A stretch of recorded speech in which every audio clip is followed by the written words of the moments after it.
খবর 24 সাথে আপনাকে স্বাগত। নতুন নতুন খবর জানার জন্য আমাদের চ্যানেলে চোখ রাখুন। মিটেছে দিল্লির নির্বাচনী পর্ব। এক দশক কাটিয়ে পড়ে গিয়েছে কেজরিওয়ালের সরকার। রাজধানীতে ফুটেছে পদ্ম ফুল। 26 আসনের ব্যবধানে কেজরিওয়ালের দলকে পরাজিত করেছে বিজেপি।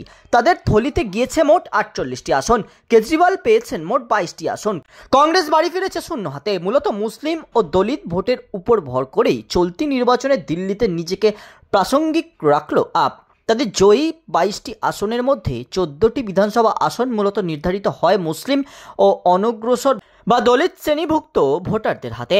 এই আসনগুলি অন্যান্য শ্রেণী বা জাতের ভোটারদের নিরিখে সংখ্যাগরিষ্ঠতা মুসলিম ও দলিতরা।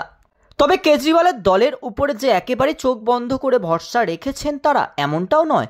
চলতি নির্বাচনেই তপশিলি জাতি সংখ্যাগরিষ্ঠ কেন্দ্রগুলিতে 15 থেকে 20% ভোট কেটেছে আপের।